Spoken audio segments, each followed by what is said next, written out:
Hi there, and welcome to Enterprise Software Innovators, a show where top technology executives share how they innovate at scale. In each episode, enterprise CIOs share how they've applied exciting new technologies and what they've learned along the way. I'm Saam Motamedi, a general partner at Greylock Partners. And I'm Evan Reiser, the CEO and founder of Abnormal Security. Today on the show, we're bringing you a conversation with Naveen Zutshi, CIO of Databricks. Databricks is a leading AI enterprise software company enabling organizations to build, deploy, and maintain data solutions at scale. In this conversation, Naveen shares fascinating use cases from the next generation of large language models, how AI can transform every aspect of enterprise work, and the best ways to stay knowledgeable about the cutting edge of AI. All right, so maybe you kick us off. Do you want to share a little bit about just like the background, your career, and maybe what your current role looks like at Databricks? Yeah, so technology leader, did my BE in computer science, so have been in Bay Area now over 20 years. So time flies when you're having fun, and worked both in technology companies, both in startups, in R&D, and then in IT, as well as in retail companies like Gap. I was CIO at Palo Alto Networks before this, and now at Databricks, I've been here for close to 18 months. And the charter at Databricks is the company is growing really fast. We crossed $1 billion in sales middle of last year, growing at 80%.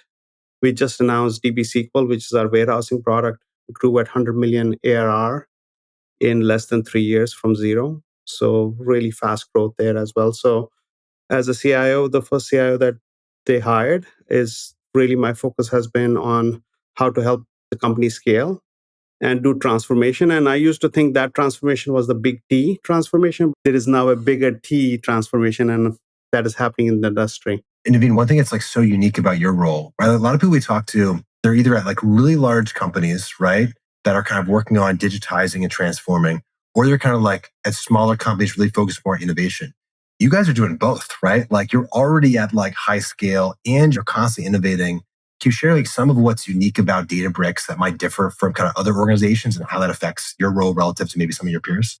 Yeah, extremely engineering-led focus at Databricks. While we are over 5,000 employees, it feels like a startup in many ways. A lot of first principle-based thinking because most of the founders are still with the company. And that makes us think about the long term rather than just the short terms. And then I meet a lot of customers in my role, and it's pretty amazing to see the enthusiasm and energy behind data and AI from our customers and what they are achieving using Databricks as a platform. I have to ask, like, are there any anecdotes about some of the surprising things you're seeing your customers use, right? Or surprising applications of AI that have just been impressive or exciting for you? Yeah, it's been really fascinating. Like since November, we are in this throes of LLM, and over 600 customers are already using Databricks for large language models and NLP-based use cases. So that's one. If I look at companies like Rolls-Royce, and this use case is public, they actually have a very interesting selling model. And their selling model is they sell the engines for a very low price because they actually charge the customer based on per flight run, per hour of flights. And so their whole premise is they want to keep the engines really in great working order, and they want to do a lot of preventative maintenance to prevent or to reduce the amount of downtime for their engines because their entire revenue is tied to this. They use Databricks, machine learning, and AI for all of that purposes. So it's a fascinating way of thinking. You changed a commercial model, and that commercial model is what made Rolls-Royce quite successful now as the aircraft engines. And at the same time, the way they built that platform on Databricks.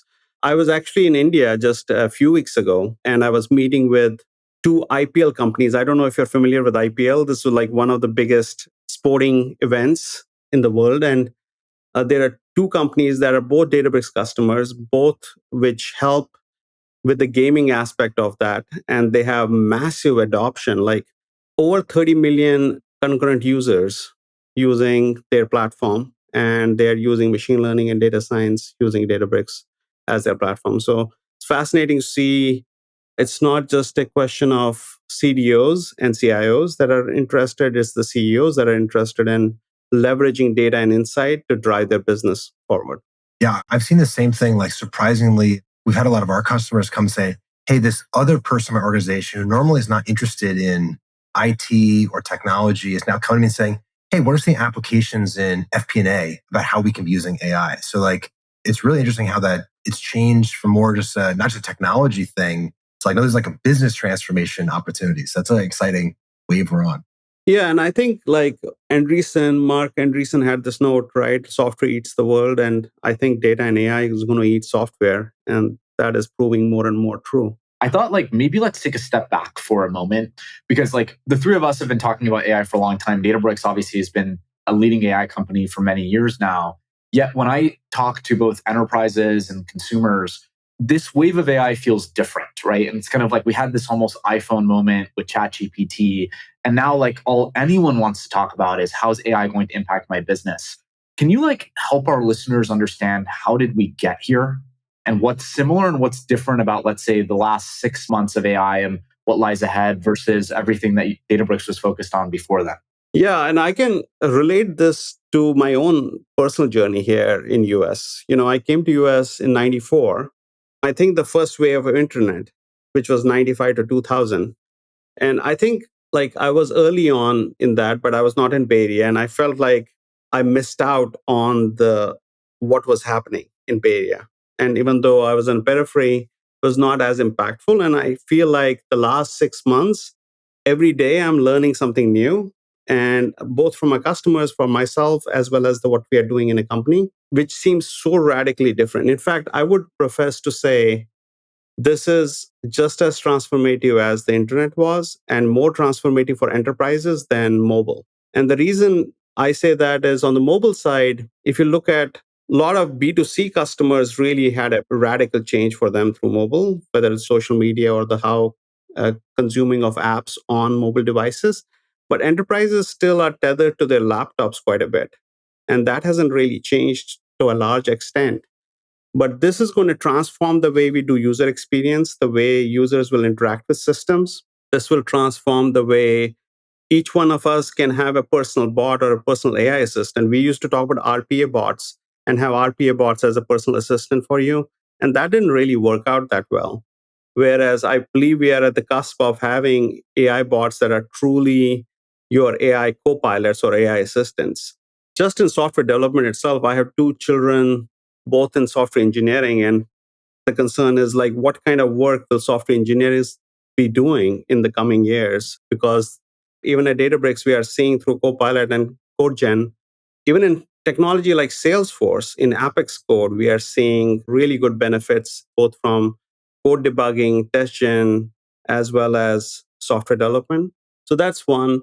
I think so. If you look at, I think there was a step change improvement, is what I think the biggest aha was in terms of how conversations can be much more realistic than they ever had been. And that was the aha moment for a lot of companies. Because before that, you were using NLP and AI, but you were using it primarily by data scientists and data engineers. It also is now democratizing this whole notion of LLMs to the entire company.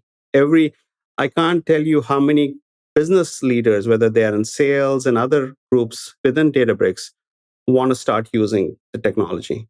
In engineering alone, we had a hackathon, and then I think we had over 100 plus use cases demonstrated in that hackathon using LLM. So that just gives you an example of the speed with which companies like ours are moving in this space and the enthusiasm that we see across the board, not just within Databricks, but across our customer base. Maybe just to follow up on that, because many people listening may have not done those hackathons inside their companies and like are likely thinking about, okay, I've used ChatGPT. I seek the Copilot use case for developers. From my vantage point, like that's the one that certainly is having real impact today.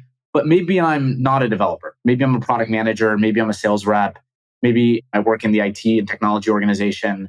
And like I don't yet fully grok how's it going to change my life. And so like Naveen, can you help us peek into the future and like other than the developer use cases, what are some of the other ways you think this kind of Copilot model will change enterprise work? Yeah, I can think of four other use cases. One is this transform and simplify the user experience for businesses. For example, search, finding information. And if you look at engagement scores at enterprises, finding information is probably one of the lowest engagement score for enterprises. And I think we can turn complex requests to English-based requests that can serve the need without the need of engineering help and a lot of back-end work once the prep is done. And so I think that can make and not just access to information, which is hindsight information, but also hopefully help with some of the predictive information as well. So that's one. I think automation through prevention and self-service. So I think that's a pretty common use case. We are seeing a lot of use cases there. For example, we built knowledgebase.databricks.com. You vectorize it, you embed it, you do the LangChain, and then you do the summarization. And you're improving accuracy of results, you are grounding the prompts, and you are coming out with a much more conversational bot that will help with both self-service for our customers as well as reduce the amount of tickets that need to be addressed by our customer support reps. That's just one use case you can see in every, whether it's sales support, whether it's HR support, whether it is even creating of job descriptions. We are doing a pilot where we can help you create job descriptions and also have interview questions upfront created. Those will help recruiters in much better driving a question. So that's just a simple example of something that an intern can do in a few weeks. Personal assistant for every employee. And I mentioned this before. I think if I'm a sales rep or if I'm an XDR or a BDR or if I'm someone illegal, I'm a legal co-pilot that can look through my contracts and actually help me summarize those contracts and help me find the issues that I need to focus on as an employee. So I feel like overall, like we can have a lot more applications that will be intelligent, and those intelligent in apps will help turbocharge productivity for us as a company. Anytime you have like a new technology, right? At first, it's like really exciting. You can imagine the immediate applications. And then as people's understanding and imagination starts getting broader, it naturally takes us to maybe like scary things, right? Any new technology, you start worrying about, oh, here's all the bad applications, right? Sometimes that can overshadow some of the opportunities. There's certainly going to be a growing discussion around to what extent AI should be regulated or not. There's a risk that we over-rotate, right? And we maybe underestimate some of the upsides, right, as we get more clarity on some of the downsides. And any thoughts you have about what we should kind of keep in mind, or maybe some of the applications at like the world level, right, that we should maybe like not underestimate, right, as we think about the future impact that AI has on the world? Yeah, I think from a regulation standpoint, my thought is, and this is just my personal experience is often regulation done poorly can lead to rising costs for consumers and leads to incumbents being the winners, right? And so the question is, you do need some level of regulation. What is that right level of regulation and how do you roll it out? And even for enterprises, we need to think, and we are thinking long and hard to make sure that, one, control of data, right? Like you have PII data, you have data that is your customers' data. You don't want to train on that data without getting their permission. And then also you want to make sure that you have really good access controls, security controls over that data. You have to think about the models themselves. Do you want to have smaller models or do you want to have large models? Do you want to build an abstract layer that will help you automatically pick and choose the kind of model that you want to use? So there is a lot of consideration there. I think I mentioned a lot around accuracy of results and grounding your prompts. I think you have to think long and hard there because especially if you're using it as an automation mechanism, accuracy rates need to be quite high. If you are using it as a complement to humans, where humans are going to review it before it is shared, then you can have somewhat lower accuracy, but because the humans are in the loop in everything. So you have to think about that. I think you have to think about bias and toxicity. How are you addressing that? How are you managing through that process? And then do you have the right model? Do you have the right architecture? Often for enterprises, what I've learned being in many enterprises myself, the challenge is not just the shiny object. Challenge still is the data prep, the data architecture, the integrations, having data cleansed, having all of that process available. Like without having really strong foundations, or at least having good foundations, it's very hard to build really good models on top of them. Naveen, maybe one question which I'm asking somewhat selfishly and somewhat also for our listeners. Like earlier, you drew the analogy between this and like the internet wave and your personal experience with that wave. One thing that's been striking for me in the last 6 months relative to kind of my career in technology has just been how fast everything is moving and how like something that 3 months ago felt important can suddenly be made redundant by a new product release or new research release. How do you personally stay educated? Like, what's your reading diet on this wave of AI, and how do you stay up to date? I feel like I need to just take a few weeks off work and catch up on everything going on. So funny because we're having a dinner conversation with some startups and we were discussing we need to take time off and just listen to podcasts and then do work. And every day, like I listen to a few podcasts like yours, There Is No Priors by Sarah. It's a good one. And Cognitive AI, that's another good podcast. I think trying it is probably the best way. And if you're more technically minded, reading the white papers, because there's a lot of new white papers that are being published as well. And then the number of models, like you used to think one model to rule them all. And now suddenly there is a plethora of both open source models as well as smaller models with fewer parameters. Then also the cost curve has come down so dramatically, so quickly. It's amazing to see. What used to take, I think GPT-3 was 5 million. It's now can be trained at 300 to 500,000. So it's like there are so many vectors of learning. And then on top of that, we are trying to figure out how do you have the vision and the internal vision for enterprises for LLMs? What would that look like? And there is no playbook here. You're trying to figure that out. And you're probably in a very interesting space trying to figure that out. I would also say you collectively lean on the collective experience of your teams, of others. And I think that's been really fascinating for us as well. Not only doing these hackathons, we are also going to do a business and IT hackathon. We are having weekly learning sessions between teams where other groups are presenting and sharing their insights as to what they have developed or what they are building or what they are learning. And that's a great shortcut to learning as well. And I'm sure there are other examples of ways you can learn too. Your role is to inspire and activate innovation, right? Not just within your team, but across the company. Any, as you think about this kind of like the rate of change, the growing magnitude, the importance of some of these like breakthrough innovations, any kind of guidance on how you build a culture of experimentation, of learning, of innovation inside Databricks or your experience at Palo Alto? Yeah, I think like it's not just me. I think we have Ali, we have a lot of founders in the company who are doing an amazing job of encouraging innovation. I think we are a very open culture, which is one of the things that really helps. Like there is a lot of transparency in the culture. So as I mentioned, even if we have 5,000 employees, there is no idea as a bad idea approach to things. And then it's not a very tops down culture either. It's a very bottoms up culture in terms of innovation. That helps. I think encouraging teams to take the time to actually do work is quite important. So the more people we can incorporate, the more people we can bring along the journey.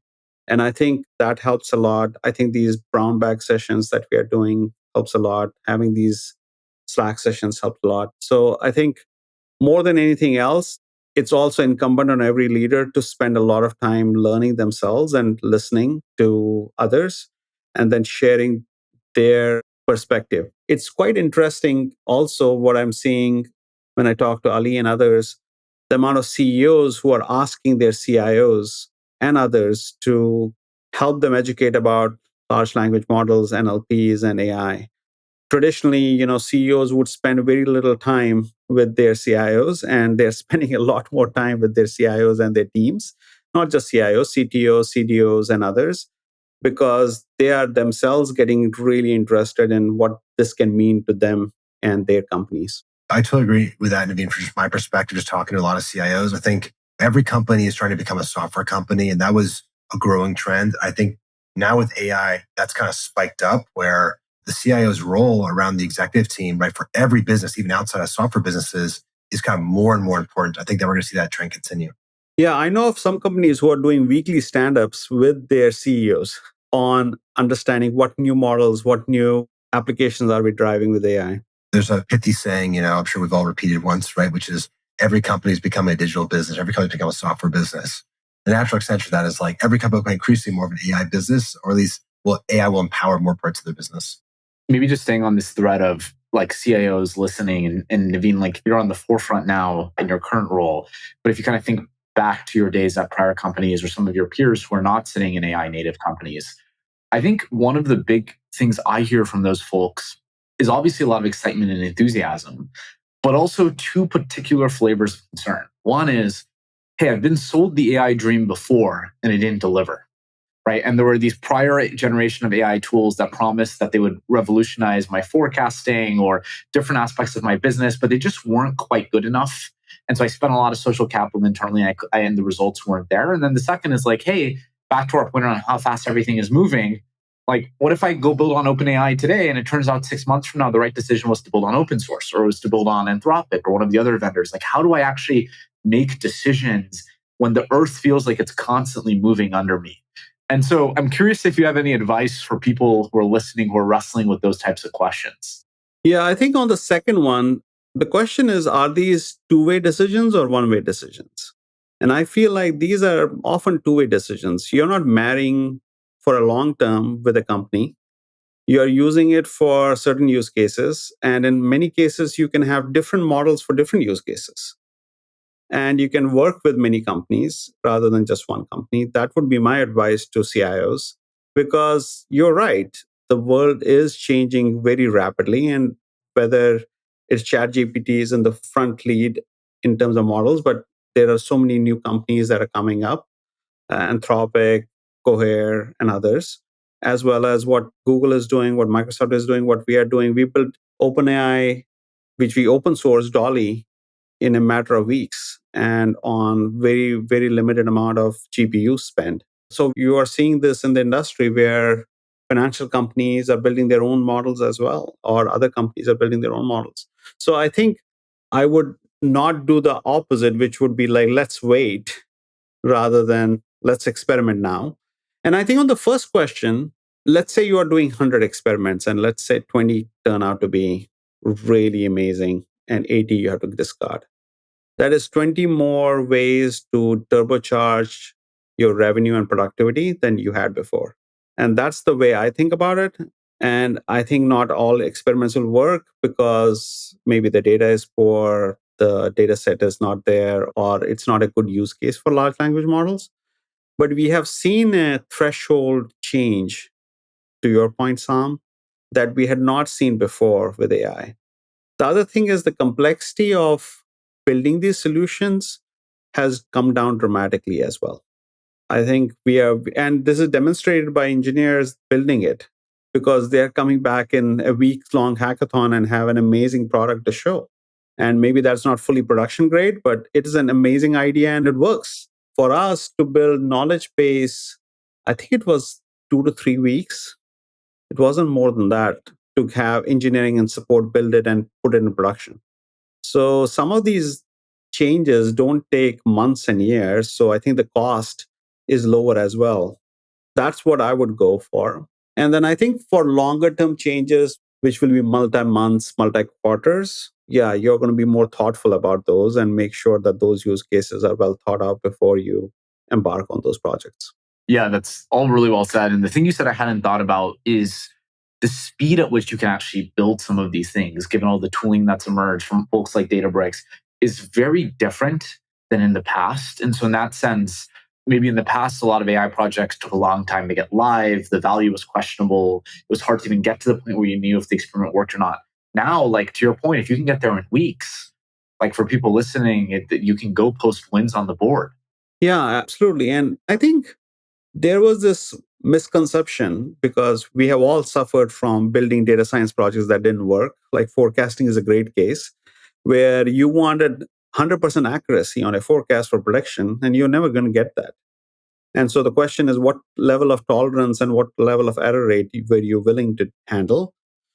And I think with large language models, especially on language, I think the accuracy is much better, especially if you're grounding it on your data. So you're preventing hallucinations or at least reducing hallucinations quite a bit. And I think there is still going to be more research. I have a lot of confidence there is going to be accuracy related algorithms also built, which will help. I guess in one ways I'm completely bought into the hype, and in other ways I should be more practical about it. But that's just me. It's a good tension to balance. Yeah. I think that has been the biggest learning for me personally as well in the last 6 months, right? Like not only the pace of change, but the speed with which engineers are building interesting things with it. Otherwise, it would be a lot of hype and then you will use it. The one thing that I would say that I'm having still that I'm working on is like, am I changing my daily behavior as a result? And I think that would be an interesting test for all of us is like, if my daily behavior is changing because of how GPT is incorporated into my daily life. And that is taking some time. That will take some time. But I think there's an interesting thought around that is like, then I would say it is more mainstream. Like the way you write emails, the way you do Word docs, the way you research, the way you find information, the way you interact and socialize and collaborate with others. I actually totally agree with you. And that's a litmus test that I think is going to separate different types of AI products or AI features. Where is it a productivity enhancement of thing we're already doing, or is it really transforming the day-to-day work of some role? And I think we're going to see kind of AI products all legitimately use AI. There will be a separation between what's kind of augmenting the work versus really placing the work and unlocking new capabilities. And which is where I think, like Sam, probably as you're thinking about investing in AI companies, this is where it's also pretty hard to figure out which companies to invest in because the barrier to entry is so low. And the question is, what is the thing that they're going to deliver that is going to lock the user in a good way to that product? Yeah, I agree. And also, like, it's also worth noting we're just super early, right? And one thing I was reflecting on last night is, and I want to go back to that kind of iPhone analogy, right? So let's say ChatGPT in November is kind of this iPhone moment.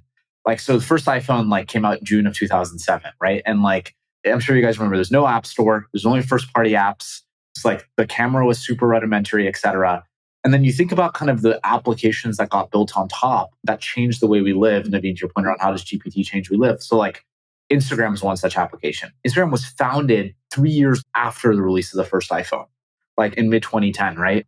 Uber was founded late 2009, but didn't really kind of emerge in its form factor until 2011, 2012. And so I bring that up to say, like, one thing that's so exciting is it feels like so much has happened, and yet we're 6 months into kind of the post ChatGPT world.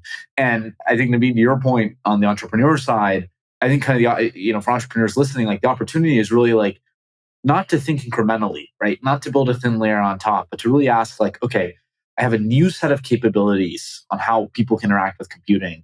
What can I do with that? And like, how do I actually go imagine, like, what's the analogy for an Instagram or an Uber that we wouldn't have thought of as even conceivable prior to the iPhone? And I think that thinking is still early. I'm optimistic. And I think like over the next kind of coming months and quarters, as people really play with these models, we'll see like a new wave of applications that feel very different and then hopefully very durable. Yeah, and I think some this point of that we should have some patience as well in terms of how quickly these will change the way we work, the change the way we play. And if you look at the mobile examples, it was several years, not a matter of days and months. Whereas right now, the immediacy of being in it, you feel like every day is going to be something new. Yeah, it's kind of like mind opening and also very exciting, right? Because it's like we're just at the tip of the iceberg. It feels like the whole iceberg, right? But it's just the tip. So quickly do a quick lightning round, then we'll close it off. Sam, you want to start? Yeah, absolutely. Naveen, maybe to start, how do you think companies should measure the success of a CIO? On the value produced. And Naveen, you've had a long career multiple times as technology executive. What's maybe one piece of advice you wish someone you told you right when you kind of went to your first CIO job? Say yes more. I like that one. Both of those answers were crisp and to the point, and I agree with both. Maybe the next question, how do you think CIOs can best position themselves to collaborate with the rest of the C-suite and leadership team? Understand the business deeply. I think it starts there. And then bring your technology acumen to the business conversation. Maybe kind of two more questions real quick. This is a little more on the personal side, but is there a book you've read recently that had a big influence on you? And if so, which book and why? Oh, like I think not recently, but Innovator's Dilemma is a book that I really loved and made a big difference to me.